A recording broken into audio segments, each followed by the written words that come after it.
हंगामा होना ही है। क्यों? क्योंकि हम लोगों के मुद्दे को उठाएंगे और सरकार के कान तक जनहित के मुद्दे को पहुंचाने का पूरा प्रयास करेंगे। ठीक है, तो इसलिए योगी सरकार आनंद जी जल्दी से इस पर जवाब दीजिए, उसके बाद में जाऊंगा अगले मेहमान के पास। उनका यह कहना है कि आपने सिर्फ 4 ही दिन का समय दिया है, मुद्दे बहुत ज्यादा हैं, समय बहुत कम है, आपने समय बढ़ाया क्यों नहीं? देखिए, अगर आप तरीके से अपनी बातों को उठाएं और तरीके से अपने मुद्दों को रखें तो समय पर्याप्त है, और अगर सरकार को समझ में आएगा तो वो सत्र को बढ़ा सकती है। ये तो सरकार के ऊपर निर्भर करता है। अगर आप कन्विंस कर ले जाते हैं कि नहीं हमारे और भी मुद्दे हैं, तो सदन के समय को बढ़ाया घटाया जा सकता है, ये कोई बड़ी चीज नहीं है। लेकिन कहने का मतलब सिर्फ इतना है कि आपका मकसद सिर्फ हंगामा है।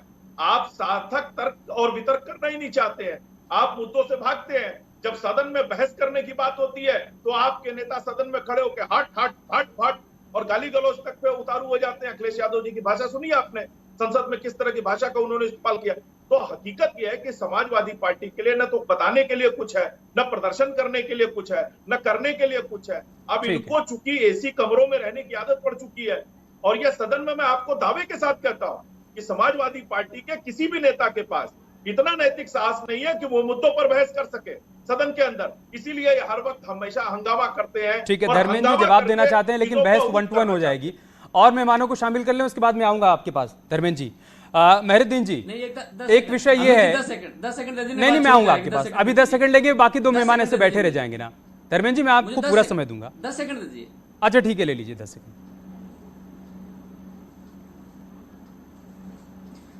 अमित जी, मैं ये कहना चाह रहा हूं कि हमारे जो वरिष्ठ विधायक समाजवादी पार्टी के आदरणीय लालजी वर्मा जी ने बाकायदा लिखित में नियमों का जिक्र करते हुए कहा है कि न्यूनतम 10 दिन तक सदन चलना चाहिए, 10 दिन से कम का समय का एलोकेशन नहीं हो सकता है। फिर भी विधानसभा अध्यक्ष जी ने इस नियम का कंसिडरेशन नहीं किया। तो नियमों का उल्लंघन कौन करता है, ये भारतीय जनता पार्टी बहुत अच्छे से जानती है। अतीत में क्या आपने 10 दिन सदन चलाया था? नहीं, इस पर भी मैं आपसे सवाल करूंगा। पहले मेहरुद्दीन को शामिल कर लेते हैं।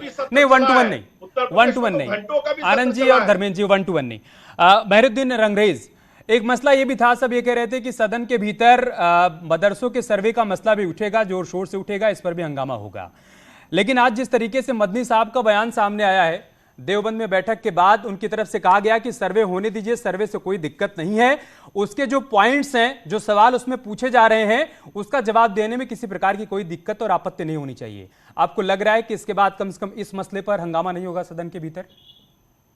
नहीं, अब तो कोई हंगामे का कोई मतलब ही नहीं बनता, क्योंकि जब महमूद मदनी साहब ने कह दिया कि हम जवाब देने के लिए तैयार हैं। मगर जो मंशा है ना भाजपा की, जो 80-20 की जो पॉलिसी है अमित जी, ये आपको समझना पड़ेगा। ये 80% लोगों के लिए काम करते हैं और 20% लोगों के ऊपर ये NSA की कार्रवाई करते हैं, उन्हें जेल में डालने की, रिटर्न गिफ्ट की बात करते हैं। उनके अजान से इन्हें दिक्कत है, उनकी नमाज से दिक्कत है, मुसलमानों से दिक्कत है, उन्हीं के मकान पे बुलडोजर चलाए जाते हैं। तो ये सब चीजें तो देखो मुद्दा बनेगा और ये विधानसभा में भी उठना चाहिए। और जो हमारे मुस्लिम जो रहनुमा चुनकर गए हैं यूपी की विधानसभा में, वो इस मुद्दे को उठाएं कि योगी के शासन में, प्रशासन में कैसे मुसलमानों के मकानों के ऊपर बुलडोजर चलाया जाएगा अवैध निर्माण के नाम पर। अच्छा ये बताइए, क्योंकि गैर संवैधानिक है। आपके पास ऐसी कोई लिस्ट है क्या जिसमें सिर्फ मुसलमानों के घरों पर ही बुलडोजर चलाया गया हो? और ऐसी भी कोई लिस्ट है क्या जिसमें सरकारी योजनाओं का लाभ मुसलमानों को नहीं दिया गया हो, सिर्फ 80% लोगों को दिया गया हो, 20% लोगों को ना दिया गया हो? उनको पक्के मकान ना मिले हो, उनको शौचालय ना मिला हो, उनको फ्री में राशन ना मिला हो, ऐसी कोई लिस्ट हो तो बताइए।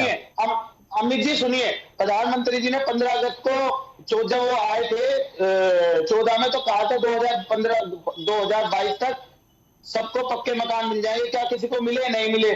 वादा किया था योगी जी ने कि गड्ढा मुक्त हो जाएगा 100 दिन में, क्या गड्ढे मुक्त हो गया यूपी जो है? नहीं हुआ। देखिए जो नैरेटिव चलाया जा रहा है तुष्टीकरण का कि 80%, अब आप देखिए अभी वो निकले थे बाबा भोले बनकर, जो ये कांवड़िया निकलते हैं उनके ऊपर वर्षा की गई। निरंजन सर मैं आ रहा हूं आपके पास। आनंद जी, आप ये कहते हैं कि आपने लाखों लोगों को घर दे दिया, प्रधानमंत्री आवास योजना के तहत आपने शौचालय दे दिए, उसमें कोई भेदभाव नहीं किया। मेहरुद्दीन साहब कह रहे हैं कि घर मिला किसको? इनके पास लिस्ट है, नाम बता दें मुसलमानों को कि हमने उनको दिया है बस। अरे भैया 40 तो अरे सुनिए, 40 तो मेरे गांव में मिले हैं, 40 तो मेरे गांव में मिले हैं। और आप आइए, मैं दिखा देता हूँ, आइए तो मैं दिखा देता हूँ। अरे शर्म आनी चाहिए यार, शर्म आनी चाहिए। यहाँ बैठ के आप झूठ बोल रहे हैं, झूठ बोल रहे हैं आप। अरे झूठ तो आप बोलते हैं, झूठ की फैक्ट्री तो आप चलाते हो। अरे जुमलेबाज पार्टी के प्रवक्ता है आप। मुख्तार अंसारी और अतीक अहमद जैसे लोग जो आपके रिश्तेदार हैं, मुख्तार अंसारी और अतीक अहमद जैसे लोग जो आपके रिश्तेदार हैं, रहनुमा है, उनके घरों पर बुलडोजर चला है, और इससे अगर आपकी छाती पर दर्द होता है तो बार बार चलेगा, बारंबार चलेगा। जितने पत्थरबाज हैं, जितने गुंडे हैं, माफिया हैं, चाहे वो किसी भी जाति के होते, अरे तो तुम देख के, अरे तुम इलाहाबाद के चीफ जस्टिस बन गए हो क्या? तो फटती रहे। न्याय देने का काम सरकार का नहीं है, सजा देने का अधिकार ये कोर्ट का अधिकार है। आप कहाँ से, आपने तो मुझे कौन से संविधान की कौन सी किताब में लिखा है आप किसी के कहते हैं? उत्तर प्रदेश में सरकारी योजनाओं का फायदा लेने वाला हर चौथा आदमी मुसलमान है, आपको शायद नहीं पता होगा। आप मुसलमान देखकर हर गांव में, खास तौर से मुसलमानों के टारगेट तो मेहनत की कार्रवाई करते हो। अरे पत्थर चलाने वाले को मेहनत की कार्रवाई कहाँ से जाएगी बताओ? सभी को मिला है।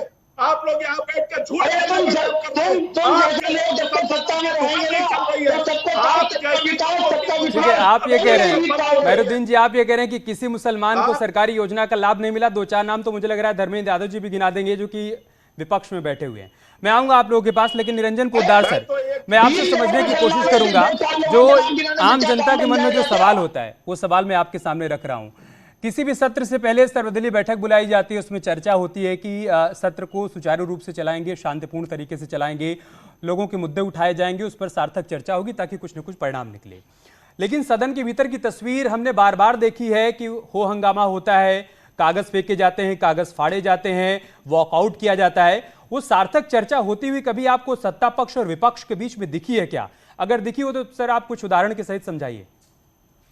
देखिए अमित जी, मैं यही बार बार कहता हूं कि एक गंभीर राजनीतिज्ञ का यही एक समझ लीजिए पैमाना है। और मैं जो बार बार कहता हूं कि अखिलेश जी ने समाजवादी पार्टी के ऊपर तो उन्होंने कब्जा कर लिया, ये यूं कहें कि उसका नेतृत्व तो उन्होंने अपने हाथ में ले लिया, लेकिन जो राजनीतिक गंभीरता मुलायम सिंह जी की कहूं, शिवपाल सिंह जी की कहूं, या तत्कालीन जो समाजवादी पार्टी का नेतृत्व था, वो गंभीरता आज इनके अंदर दिखाई नहीं देती है और इसी का परिणाम है। देखिए आपने अभी जो मेरे को पूछा कि कोई आप एक उदाहरण दीजिए, मैं आपको उदाहरण देता हूं। एक समय था जब अटल अडवाणी मुख्य विपक्षी पार्टी हुआ करते, मुख्य विपक्षी नेता हुआ करते थे और सरकार को बहुत अच्छी तरह निचोड़ते थे, घेरते थे और सरकार की जमीन को गर्म करते थे। लेकिन आप देखते हैं पूरा सदन उस टाइम पक्ष हो विपक्ष हो पिन ड्रॉप साइलेंस के साथ उनको सुनता था और आनंद लेता था उनकी बातों का।